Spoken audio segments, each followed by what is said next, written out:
अब बने आते हैं क्लाइनफिल्टर सिंड्रोम पे। तो क्लाइनफिल्टर सिंड्रोम क्या है? ये भी क्रोमोसोम की एबनॉर्मलिटीज के कारण ही हो रहा है साहब।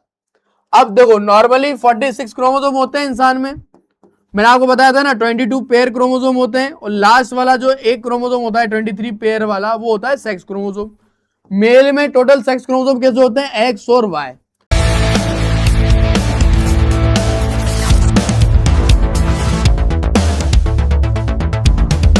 अगर आपको 30 दिन में एनाटॉमी खत्म करनी है तो आप जाइए मेरे ऐप पे जिसका नाम है जौहरी एमबीबीएस। उसमें एक कोर्स मैंने बनाया है, आप जैसे चैंपियंस लोगे, चैंपियंस कोर्स का नाम है एनाटॉमी इन 30 डेज, जिसके अंदर आपको नोट्स मिलते हैं, जिसके अंदर आपको बुक की पीडीएफ मिलती है, एमसीक्यू मिलते हैं, सारी वीडियोस मिलती हैं। मैंने ऐसे 30 वीडियो बनाई है जिसके अंदर आपको मैं याद करवा देता हूं सारी चीजें। सो 30 दिन में पूरी एनाटॉमी समझी नहीं जाएगी, रटवा जाएगी आपको। मेरे इस कोर्स के जरिए लाखों के एमबीबीएस कर रहे हो, कुछ हजार रुपए मत देखो, कोर्स को लो, उसके जरिए पढ़ो। साथ में मिलती है मेंटरशिप, मेरी पर्सनल गाइडेंस आपको मिलती है, और इसमें लाइव क्लासेस भी होती हैं, तो आपको लाइव डाउट सेशन क्लासेस भी मिलेंगे। इतना सब कुछ आपको मिलेगा, लेकिन ये लिमिटेड सीट होती है, ऐसी गंदी बात यही है। तो जल्द से जल्द जाओ, ऐप पे कोर्स बहुत अवेलेबल हो जाएगा, आप जाके फिर ले सकते हो। लेकिन अब दिक्कत क्या हुई? मेल में एक और एक्स क्रोमोसोम आ गया भाई। अगर एक्स्ट्रा एक एक्स क्रोमोसोम आ जाता है ना मेल में, तो मेल को बीमारी हो जाती है, क्लाइनफिल्टर सिंड्रोम हो जाता है, ठीक है ना। इस बीमारी में क्या हो जाता है? मेल हल्का सा, समझ गए ना आप? हाँ जी, टेस्टिस छोटे हो जाएंगे जी, जो उनको हल्के से ब्रेस्ट डेवलप्ड हो जाएंगे जी, गायनेकोमास्टिया हो जाएगा जी, लंबे लंबे होंगे लेकिन वो लंबे टॉल फ्यूचर होंगे जी, इनफर्टाइल हो जाएंगे जी, ठीक है। देखो मजा मस्ती होनी चाहिए, कॉमेडी भी होनी चाहिए, वरना बोर हो जाओगे। क्या जोक मारा भाई। मजा आ गया भाई, मजा आ गया। ये तो ऐसा भाई दिखता है। तो सेक्स क्रोमोसोम की एबनॉर्मलिटी हो जाती है, 1 या 1 से ज्यादा एक्स क्रोमोसोम आ जाता है।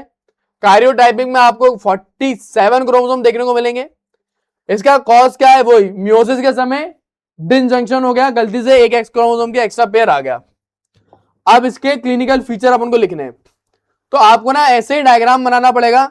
इसका सबसे बड़ा क्लिनिकल फीचर क्या है कि टेस्टिस स्मॉल रहेंगे, और फीमेल के जैसे प्यूबिक हेयर होते हैं ना, वैसे इनके प्यूबिक हेयर होंगे। ये ज्यादा मेनली नेस नहीं होंगे, मसल वगैरह इनके अंदर ज्यादा नहीं होंगी, ज्यादा दाढ़ी वाड़ी नहीं आएगी। तो अपने उन दोस्तों को टैग करना जिनकी दाढ़ी बिल्कुल नहीं आ रही कि जोर सर बात कर रहे थे भाई तेरी, ठीक है ना। चेस्ट में बिल्कुल हेयर नहीं रहेंगे, चेस्ट में हेयर होना तो मर्दाना बना भाई, चेस्ट में बिल्कुल हेयर नहीं होंगे।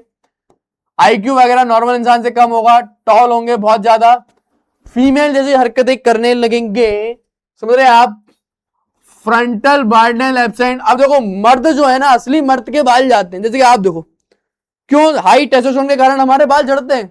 अब उनके बाल ही नहीं झड़ रहे, बाल झड़ नहीं रहे, बाल हेयर लाइन बढ़िया है, दाढ़ी आ नहीं रही है, तो उन अपने दोस्तों को टैग कर देना। मैं बात कर रहा था, दाढ़ी आ नहीं रही है, ब्रेस्ट का डेवलपमेंट हो गया, ठीक है ना, ओस्टियोपोरोसिस अलग से एक बीमारी हो गई, बोन की कमजोर रह गई। तो ये इनके क्लिनिकल फीचर है मेरे भाइयों, ठीक है। तो क्लिनिकल फीचर क्या है? स्मॉल टेस्टिस, इनफर्टिलिटी, हाइपोगोनेडिज्म होगा, मतलब कि लो टेस्टोस्टेरोन के कारण इनके गोनेड डेवलप नहीं होंगे, और इनके जो दूसरे हार्मोन होते हैं जैसे कि अपना फॉलिकुलर स्टिमुलेटिंग हार्मोन और अपना एलएच हार्मोन, ये ज्यादा हो जाएंगे, गायनेकोमास्टिया हो जाएगा, लंबे चौड़े होंगे भाई, लॉल फ्यूचर होंगे, प्यूबिक हेयर फीमेल जैसे होंगे, फेशियल हेयर ज्यादा झड़ेंगे नहीं, है ना। डिसेबिलिटी इनको देखने को मिलेगी माइल्ड इंटेलिजेंट में, और एक बार बॉडी प्रेजेंट होगी। ये बहुत जरूरी कंसेप्ट है। बार बॉडी क्या होता है सर? देखो, अब देखो क्या होता है मेनली। अब इनका जेनेटिक मटेरियल क्या है? एक नॉर्मल मेल का जेनेटिक मटेरियल होता है एक एक्स क्रोमोसोम और एक Y chromosome. X chromosome active होता है, वाई क्रोमोसोम अपना एक्टिव होता है। लेकिन अगर एक्स्ट्रा एक और एक्स क्रोमोसोम आ जाता है ना, तो वो एक्स्ट्रा एक क्रोमोसोम अपनी बॉडी इनएक्टिव कर देती है। क्यों? ताकि जरूरत से ज्यादा प्रोटीन वगैरह ना बने। अब वही एक्स्ट्रा एक्स क्रोमोसोम क्या करता है?